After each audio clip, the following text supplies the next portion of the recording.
അക്ഷരസൗരഭം.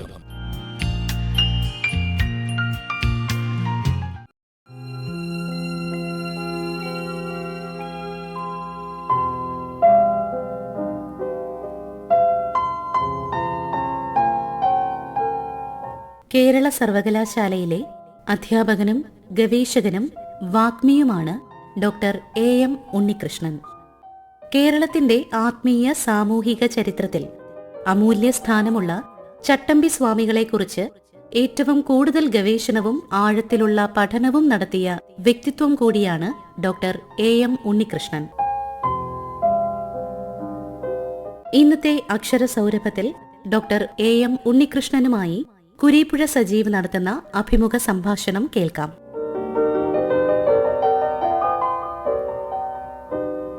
നമസ്കാരം സർ. നമസ്കാരം.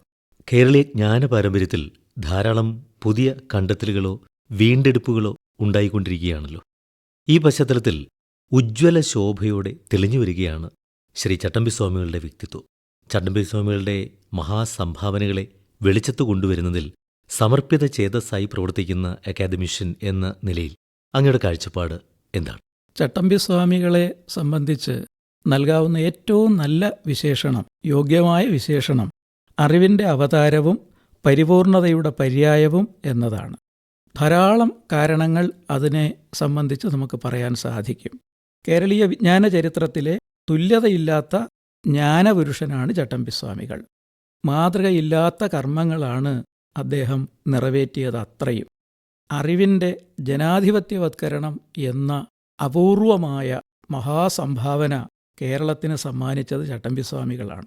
അതുപോലെ തന്നെ വിപുലമായ ജ്ഞാനമണ്ഡലം സൃഷ്ടിക്കുകയും ചെയ്തു.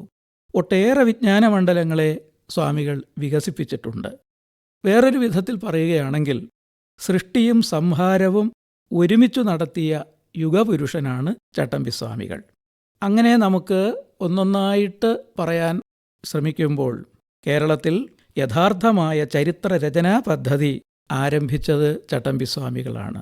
പ്രാചീന മലയാളം എന്ന ഗ്രന്ഥപരമ്പര നിർമ്മിച്ചുകൊണ്ട് അക്കാദമിക ഗവേഷണത്തിന് ആരംഭം കുറിച്ചതും മറ്റാരുമല്ല, മലയാള ഗദ്യത്തെ പ്രതിരോധത്തിൻ്റെ ഉപാധിയാക്കി തീർത്തതും ചട്ടമ്പിസ്വാമികളാണ്. ഇത് കേരളത്തിൽ അതിനു മുൻപ് മറ്റാരും ചെയ്തിരുന്നില്ല എന്ന് പ്രത്യേകം ഓർക്കേണ്ടതുണ്ട്.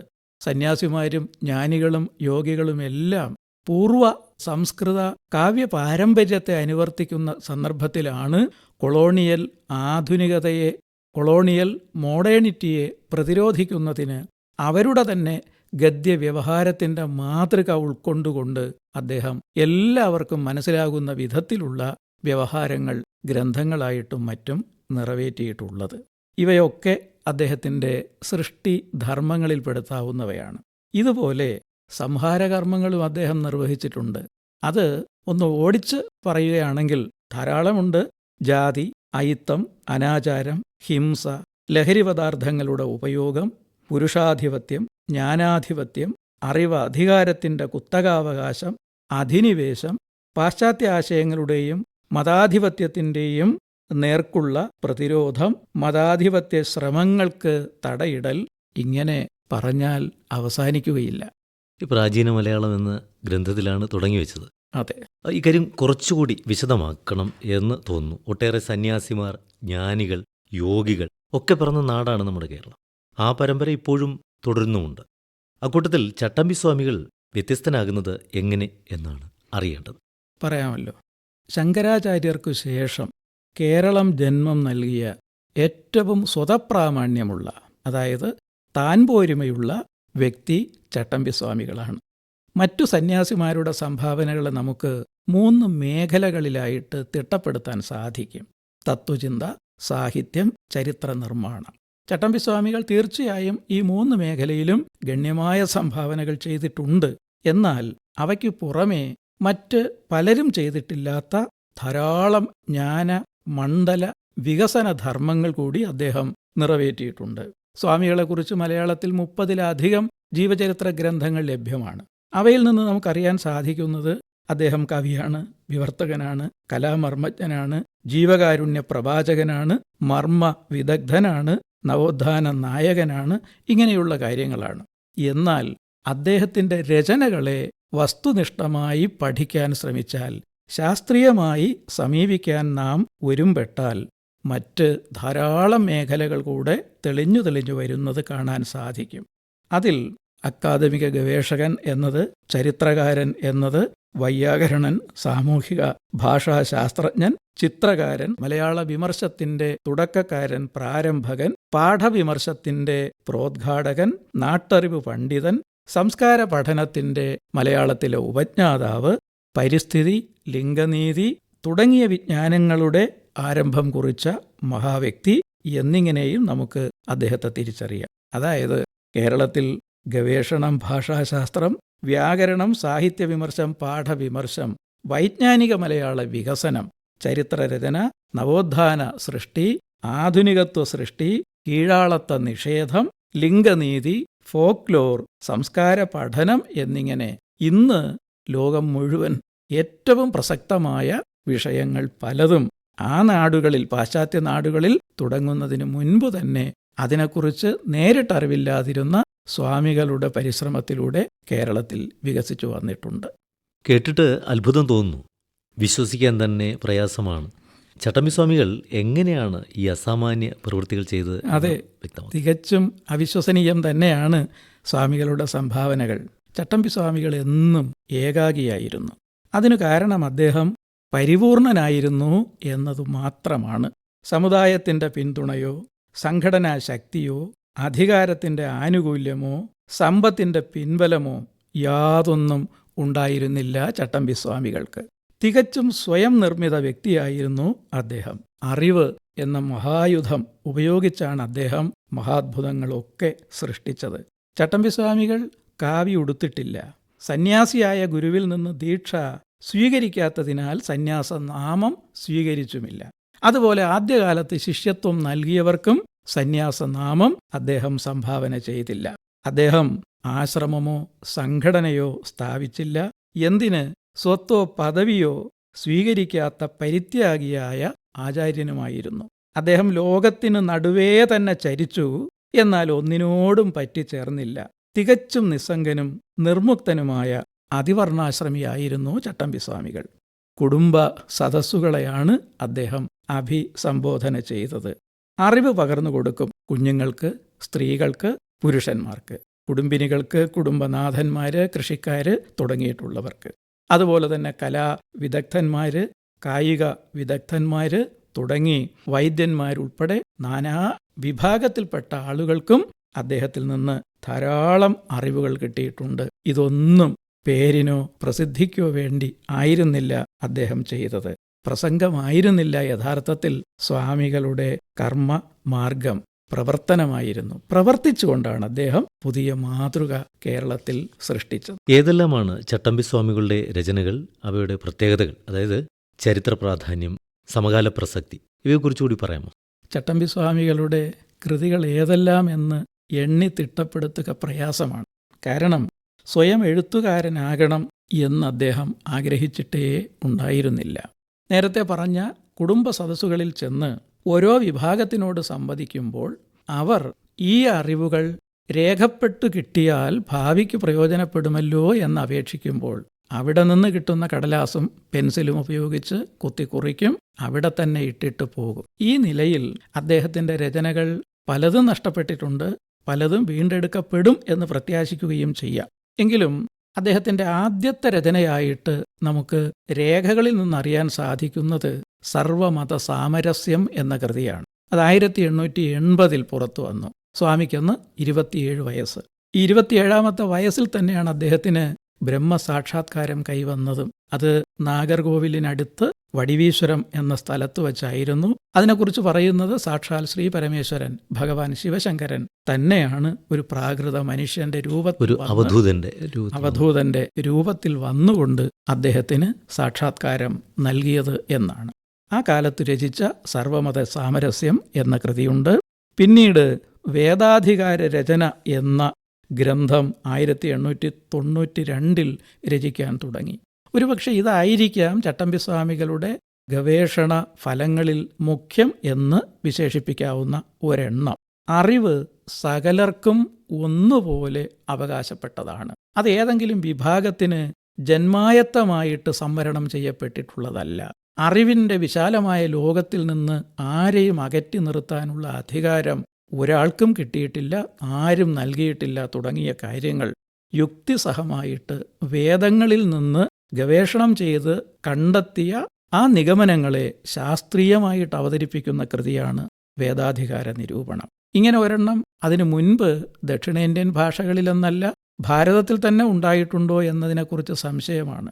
പല ആളുകളും, ഡോക്ടർ BR അംബേദ്കർ ഉൾപ്പെടെയുള്ള ആളുകളൊക്കെ ഈ വിഷയത്തെക്കുറിച്ച് പറയുന്നത് ഈ പുസ്തകം വന്നതിന് ശേഷമാണ്. ദൗർഭാഗ്യവശാൽ മലയാളത്തിൽ എഴുതപ്പെട്ടതുകൊണ്ട് അതിനെക്കുറിച്ചുള്ള അറിവ് മറ്റു പ്രദേശങ്ങളിലുള്ളവർക്ക് കിട്ടിയിരുന്നില്ല എന്ന് മാത്രമേ ഉള്ളൂ. അതുപോലെ 1884 അദ്ദേഹം ഒരു കൃതിയുടെ രചന ആരംഭിച്ചു. ക്രിസ്തുമത ഛേദനം, ക്രിസ്തുമത നിരൂപണം, ക്രിസ്തുമത ഖണ്ഡനം എന്നീ പേരുകളിൽ അറിയപ്പെടുന്നത്.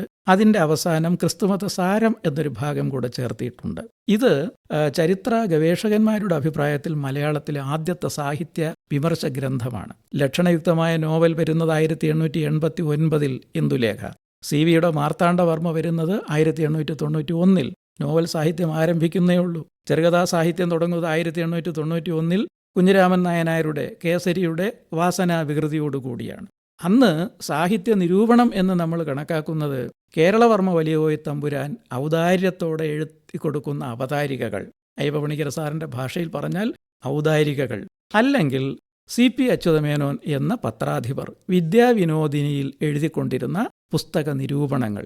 ഇതിനെയൊക്കെയാണ് സുകുമാർ അഴീക്കോട് ഉൾപ്പെടെയുള്ള പണ്ഡിതന്മാർ നമ്മുടെ നിരൂപണത്തിൻ്റെ ആദ്യഘട്ടം എന്ന് കണക്കാക്കുന്നത്. പക്ഷേ ലോകത്തിൽ ഏറ്റവും കൂടുതൽ ചെലവാകുന്ന, ഏറ്റവും കൂടുതൽ വായിക്കപ്പെടുന്ന, ഏറ്റവും കൂടുതൽ ആരാധിക്കപ്പെടുന്ന ഒരു ഗ്രന്ഥത്തെ സമഗ്രമായി, വസ്തുനിഷ്ഠമായി, കമ്പോട് കമ്പ് ഇഴപിരിച്ച് പരിശോധിച്ച് അതിൻ്റെ യുക്തിയെയും നിലനിൽപ്പിനെയും സാധുതയെയും പ്രസക്തിയെയും ഒക്കെ നിസ്സംഗനായിട്ട്, നിർമ്മമനായിട്ട് അദ്ദേഹം വെളിച്ചത്ത് കൊണ്ടുവരുന്നത് ക്രിസ്തുമത ഛേദനത്തിൽ നമുക്ക് കാണാൻ സാധിക്കും. അങ്ങനെ ഇതാണ് മലയാളത്തിലെ ആദ്യത്തെ നിരൂപണ ഗ്രന്ഥം എന്നറിയപ്പെടുന്നത്. ആ പുസ്തകം വേറെയും പല ചരിത്രധർമ്മങ്ങൾ നിറവേറ്റിയിട്ടുണ്ട്.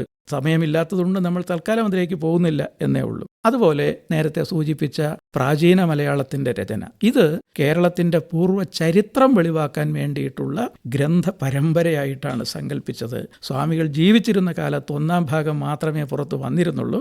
അടുത്ത കാലത്ത് 2-ാം ഭാഗവും കിട്ടിയിട്ടുണ്ട്. നേരത്തെ പറഞ്ഞതുപോലെ മറ്റ് ഭാഗങ്ങൾ ചിലപ്പോൾ നമുക്ക് ഇനി കിട്ടും എന്ന് പ്രതീക്ഷിക്കാം. ഇതുപോലെ തന്നെയാണ് പ്രപഞ്ചത്തിൽ സ്ത്രീ പുരുഷന്മാർക്കുള്ള സ്ഥാനം എന്നൊരു പ്രബന്ധം 1906 എഴുതി. യഥാർത്ഥത്തിൽ ഇത് പ്രബന്ധം ആകുന്നത് 2ാമതാണ്. സ്വാമികൾ ഒരേ ഒരു വേദിയിൽ മാത്രമേ പ്രഭാഷണം നടത്തിയിട്ടുള്ളൂ. അത് എറണാകുളത്ത് തൃപ്പൂണിത്തുറയിൽ സാഹിത്യകുശലൻ TK കൃഷ്ണമേനോനും അദ്ദേഹത്തിൻ്റെ പത്നി കല്യാണിക്കുട്ടി അമ്മയും ആവശ്യപ്പെട്ടതനുസരിച്ച് അവിടെ നടത്തിയ ഒരു പ്രഭാഷണമാണ് പ്രബന്ധരൂപത്തിലാക്കിയത്. അതിനകത്ത് ലിംഗനീതിയെക്കുറിച്ചുള്ള ഏറ്റവും ആധുനികമായ ആശയങ്ങളുണ്ട്. പാശ്ചാത്യ ലോകത്ത് ഫെമിനിസം എന്നൊരു വാക്ക് പോലും പ്രചരിക്കുന്നതിന് മുൻപാണ് അതുണ്ടായത്. അതുപോലെ അഹിംസയുടെ മാനിഫെസ്റ്റോ എന്ന് വിശേഷിപ്പിക്കാവുന്ന ജീവകാരുണ്യ നിരൂപണം, അത് 1913 വന്നു, 1919 വന്നു, 1913 തന്നെ അദ്വൈത ചിന്താ പദ്ധതി. ഇതെല്ലാം ഗദ്യകൃതികളാണ്. അപ്പോൾ പദ്യം വായിച്ച് പഠിക്കാനുള്ള പരിശീലനവും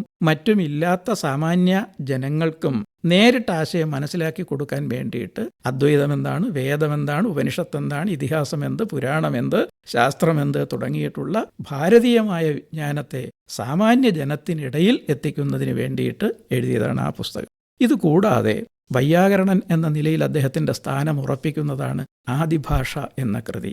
ഇത് ആദിമൊഴി എന്ന പേരിൽ തമിഴിലാണ് സ്വാമികൾ എഴുതിയത്. പിന്നീട് അതിനെ പന്നിശ്ശേരി നാണുപിള്ള മലയാളത്തിലാക്കിയപ്പോൾ കൊടുത്ത പേരാണ് ആദിഭാഷ. ഇപ്പോൾ അത് ആദിമൊഴി എന്ന പേരിൽ തമിഴിൽ വീണ്ടും വിവർത്തനം ചെയ്ത് നമുക്ക് ലഭ്യമാണ്. കൂടാതെ തമിഴകം, ദ്രാവിഡ മാഹാത്മ്യം തുടങ്ങിയിട്ടുള്ള രചനകളിലും വ്യാകരണം, ഭാഷാശാസ്ത്രം, അതിൽ തന്നെ സാമൂഹിക ഭാഷാശാസ്ത്രവും പ്രതിപാദിക്കുന്നത് നമുക്ക് കാണാൻ സാധിക്കും. മനുഷ്യൻ്റെ ജീവൻ ആവിർഭവിച്ചത് എവിടെ, മനുഷ്യവർഗത്തിൻ്റെ ആദിഭാഷ എവിടെ രൂപപ്പെട്ടു തുടങ്ങിയിട്ടുള്ള നിഗമനങ്ങളാണ്. പുതിയ ശാസ്ത്രം അദ്ദേഹത്തിൻ്റെ വാദങ്ങളെല്ലാം അംഗീകരിക്കുന്നില്ലെങ്കിൽ പോലും വിദ്യാരംഭം ഉണ്ടായിട്ടില്ലാത്ത, സ്കൂളിൽ പഠിച്ചിട്ടില്ലാത്ത ഏറ്റവും ദരിദ്രനായ ഒരു ആള് സ്വന്തം അന്വേഷണത്തിലൂടെ കണ്ടെത്തിയ ഈ നിഗമനങ്ങൾ ഏറ്റവും യുക്തിസഹമായും ശാസ്ത്രീയമായും വ്യവസ്ഥപ്പെടുത്തിയതാണ് എന്ന് എല്ലാ പണ്ഡിതന്മാരും ഒന്നുപോലെ അംഗീകരിക്കുന്നുണ്ട്. ഇതുപോലെ തന്നെ ചില കൃതികൾ വിവർത്തനം ചെയ്യുന്നതിനും അദ്ദേഹം പ്രത്യേകം ശ്രദ്ധിച്ചു. സംസ്കൃതത്തിലും തമിഴിലും നിന്ന്. സംസ്കൃതത്തിൽ നിന്ന് അദ്ദേഹം പ്രധാനമായിട്ട് വിവർത്തനം ചെയ്തത് ശങ്കരാചാര്യസ്വാമികളുടെ ദേവീമാനസ പൂജാ സ്തോത്രം എന്ന ഗ്രന്ഥമാണ്. അദ്ദേഹത്തിന് ഭട്ടാരകൻ എന്ന വിശേഷണമുണ്ട്. ദേവി ഉപാസനയുമായി ബന്ധപ്പെട്ടാണ് ശ്രീചക്രം അദ്ദേഹം വരച്ചിട്ടുണ്ട്, അത് പൂജിക്കുന്നുണ്ട്. ശ്രീചക്ര പൂജാകൽപ്പം അങ്ങനെയുള്ള രചനകളൊക്കെ അദ്ദേഹത്തിൽ നിന്നുണ്ടായിട്ടുണ്ട്. അതുകൂടാതെ തമിഴിൽ നിന്ന് പ്രധാനമായിട്ട് 2 കൃതികൾ 17-ാം നൂറ്റാണ്ടിൽ ജീവിച്ചിരുന്ന കണ്ണുടയ വള്ളലാർ രചിച്ച ഒഴിവിലൊടുക്കവും സ്വാമിയുടെ സമകാലികനായ അദ്ദേഹത്തെക്കാൾ പ്രായം കുറഞ്ഞ കൊടകനല്ലൂർ സുന്ദര സ്വാമികൾ എന്ന പണ്ഡിതൻ, കവി, യോഗി, അദ്വൈതി രചിച്ച നിജാനന്ദ വിലാസം എന്ന കൃതിയും അദ്ദേഹം വിവർത്തനം ചെയ്തിട്ടുണ്ട്. ഇത് വിവർത്തനം ഒരു സാംസ്കാരിക ധർമ്മം നിറവേറ്റുന്നു എന്ന ബോധ്യത്തിന്റെ അടിസ്ഥാനത്തിലാണ് അദ്ദേഹം ചെയ്ത. ആ അറിവും മറ്റു ഭാഷകളിലുള്ള അറിവും സാമാന്യ ജനത്തിന് കിട്ടണമല്ലോ, അതിലേക്ക് വേണ്ടിയിട്ടാണ്.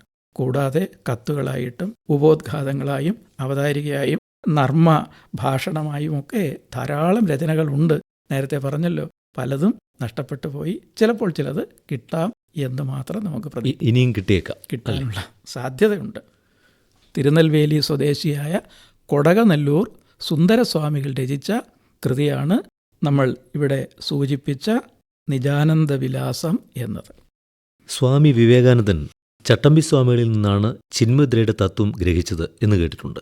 അതെ. എങ്ങനെയായിരുന്നു ആ സംഭവം? ചട്ടമ്പി സ്വാമികൾ യുഗപ്രഭാവന്മാരായ ശിഷ്യന്മാരെ രൂപപ്പെടുത്തിയതുപോലെ തന്നെ വിശ്വവിജയിയായ വിവേകാനന്ദ സ്വാമികൾക്കും ജ്ഞാനം പകർന്നു കൊടുത്തിട്ടുണ്ട് എന്നത് മലയാളികൾക്ക്, കേരളീയർക്കൊക്കെ അഭിമാനിക്കാവുന്ന വസ്തുതയാണ്. 1892 ആ സംഭവം. എറണാകുളത്ത് വെച്ചായിരുന്നു. വിവേകാനന്ദ സ്വാമികൾ ഭാരത പരിക്രമണത്തിന്റെ ഭാഗമായി മൈസൂരു വഴി എറണാകുളത്തെത്തിയ സന്ദർഭത്തിലാണ് ചട്ടമ്പി സ്വാമികളുമായിട്ടുള്ള സമാഗമം ഉണ്ടാകുന്നത്. വിശദാംശങ്ങളിലേക്ക് പോകുന്നില്ല. അപ്പോൾ ചട്ടമ്പി സ്വാമികൾക്കും വിവേകാനന്ദ സ്വാമികൾക്കും അറിയാവുന്ന പൊതുഭാഷ സംസ്കൃതമാണ്. അദ്ദേഹം കണ്ടുടനെ ചോദിച്ചു, കീദൃശി ചിന്മുദ്ര, ചിന്മുദ്രയുടെ തത്വം, പൊരുൾ, രഹസ്യമെന്ത്? ഹിമാലയം മുതൽ കണ്ട എല്ലാ കാവി വേഷധാരികളോടും സന്യാസിമാരോടും മഠാധിപതികളോടും ചോദിച്ച ചോദ്യമാണ്. വെള്ളമുണ്ടും മേൽമുണ്ടും മാത്രമായിട്ട് ഒരു നാടൻ കൃഷിക്കാരനെ പോലെ കാണപ്പെട്ട ആളിൻ്റെ അടുത്ത് അദ്ദേഹം ചോദിച്ചത്. ചട്ടമ്പി സ്വാമികൾ അതിൻ്റെ വിശദീകരണം നൽകി. അപ്പോൾ വിവേകാനന്ദ സ്വാമി പറഞ്ഞു, ഇതൊക്കെ എനിക്കും അറിയാം, ഞാനും വായിച്ച് മനസ്സിലാക്കിയിട്ടുണ്ട്, പക്ഷേ അതിൻ്റെ പ്രയോഗഫലമാണ് മനസ്സിലാക്കേണ്ടത്.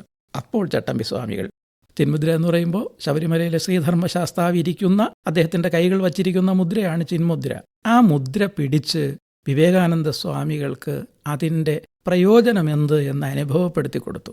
തൻ്റെ ഗുരുനാഥൻ ശ്രീരാമകൃഷ്ണ പരമഹംസരുടെ വിരൽ സ്പർശമേറ്റപ്പോൾ അദ്ദേഹത്തിൻ്റെ ശരീരത്തിൽ കൂടെ പ്രസരിച്ച ഒരു വൈദ്യുത തരംഗം, ആ മട്ടിൽ പിന്നീട് തനിക്ക് അനുഭവപ്പെട്ടത് ചിന്മുദ്ര പഠിപ്പിച്ച ചട്ടമ്പി സ്വാമികളുടെ സ്പർശത്തിലൂടെയായിരുന്നു, ആ സ്പർശദീക്ഷയിലൂടെയായിരുന്നു എന്ന് വിവേകാനന്ദ സ്വാമികൾ പറഞ്ഞു. അദ്ദേഹം പിന്നീട് അത് രേഖപ്പെടുത്തി. Here I met a remarkable man എന്ന് പറഞ്ഞുകൊണ്ട് പിന്നീട് അദ്ദേഹം അത് വിസ്തരിച്ചു.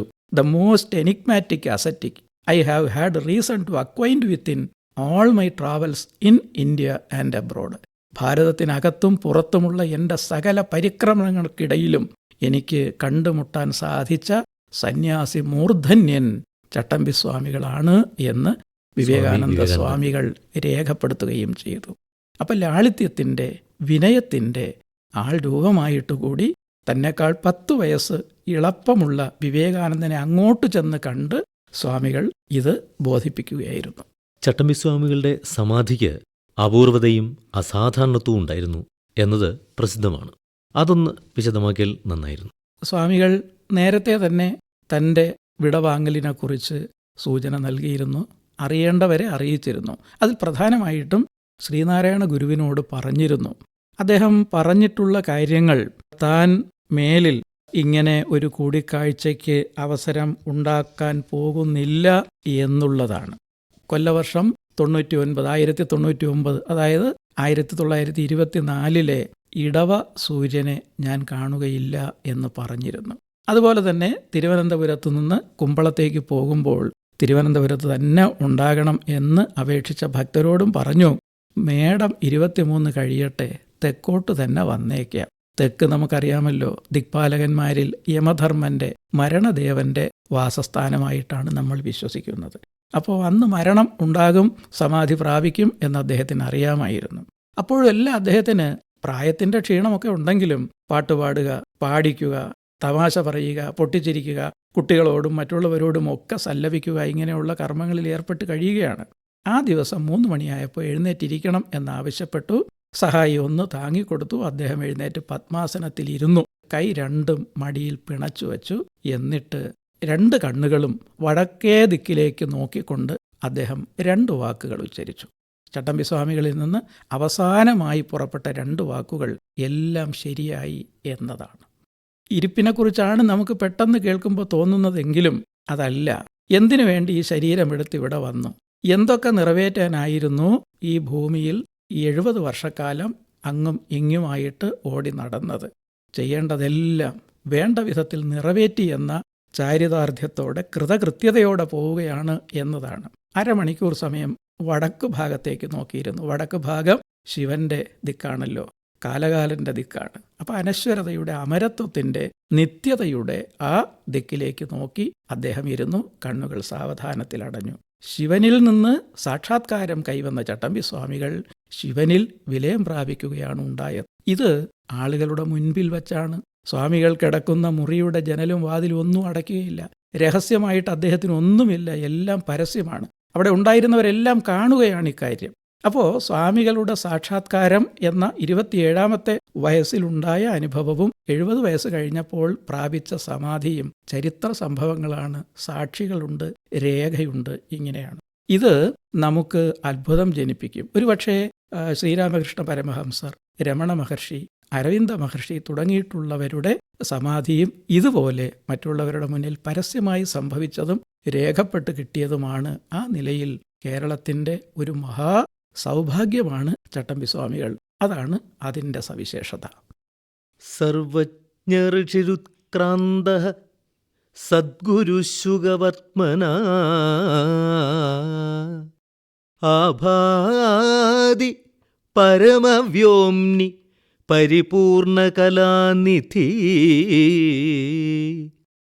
ലീലയാ കാലമധികം നിത്വാന്തേ സമഹാപ്രഭു നിസ്വം വപുസ്സമുത്സൃജ്യ സ്വം ബ്രഹ്മവപുരാസ്ഥിതഃ.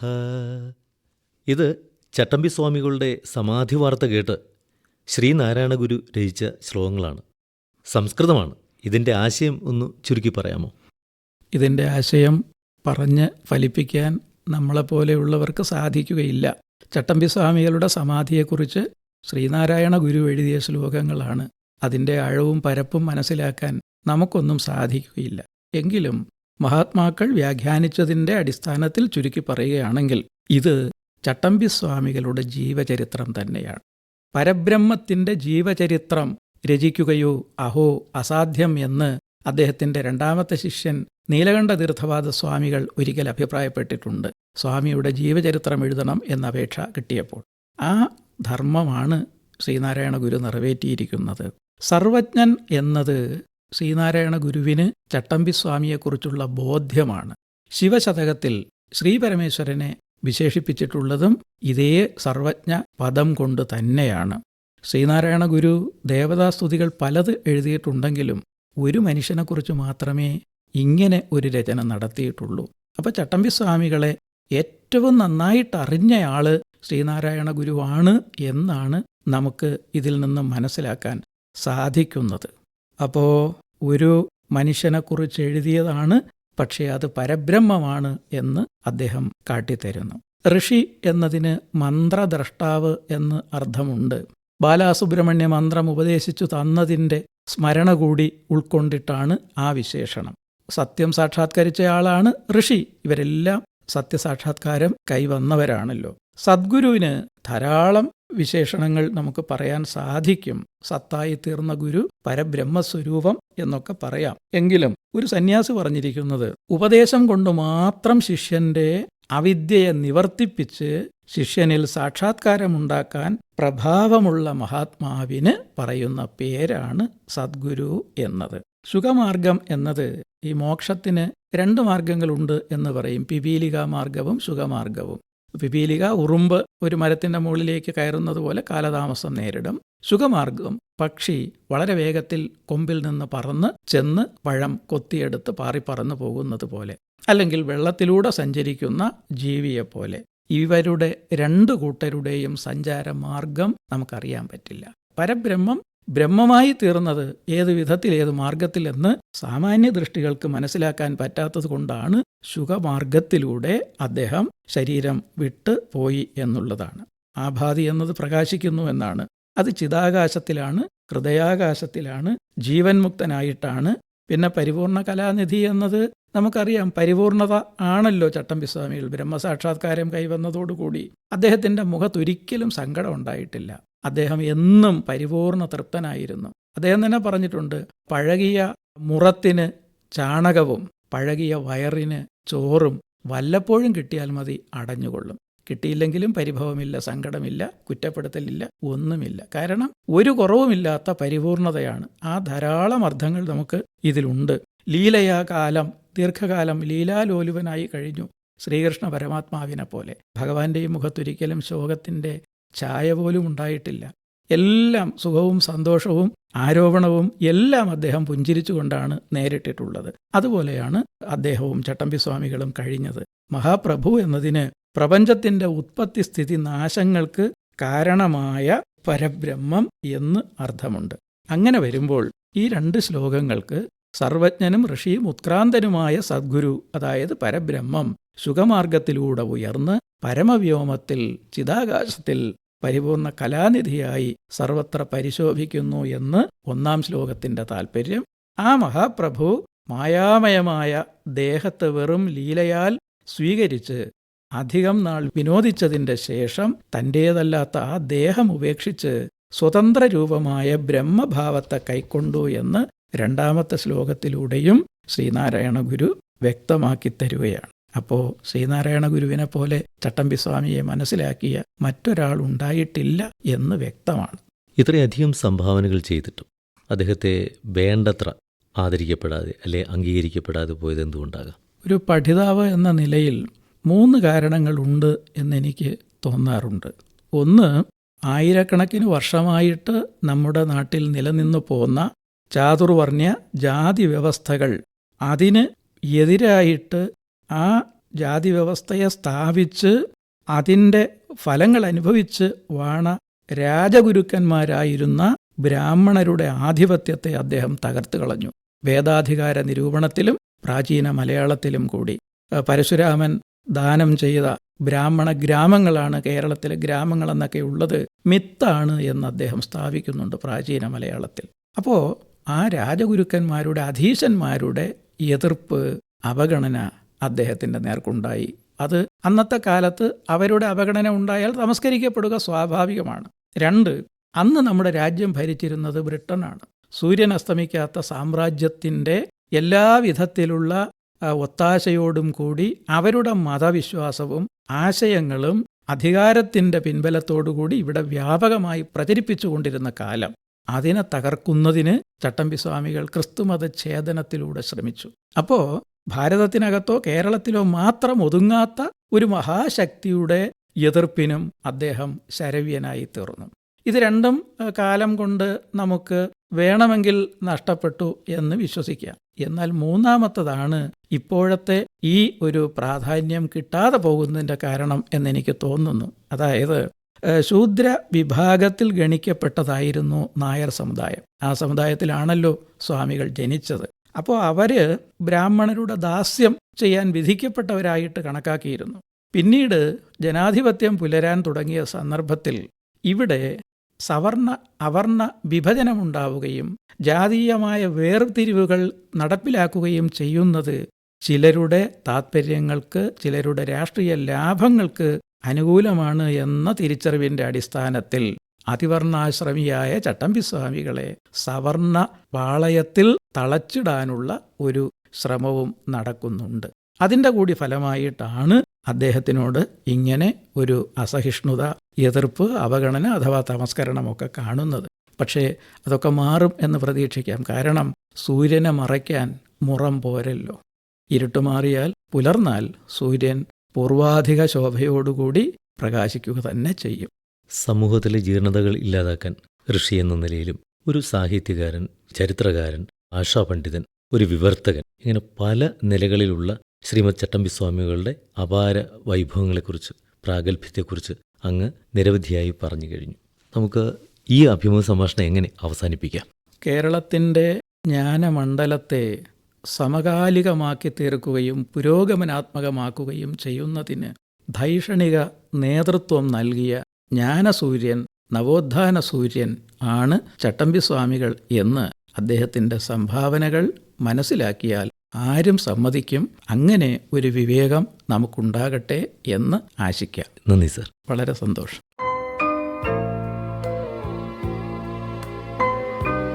ചട്ടമ്പി സ്വാമികളുടെ ജീവിതത്തെയും സംഭാവനകളെയും കുറിച്ച് അധ്യാപകനും പ്രഭാഷകനും എഴുത്തുകാരനുമായ ഡോക്ടർ എം ഉണ്ണികൃഷ്ണനുമായി ശ്രീ കുരീപ്പുഴ സജീവ് നടത്തിയ അഭിമുഖമാണ് ഇതുവരെ കേട്ടത്.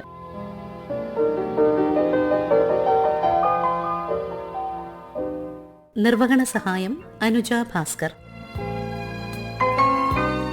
നിർവഹണം സന്ദീപ് സുരേഷ്.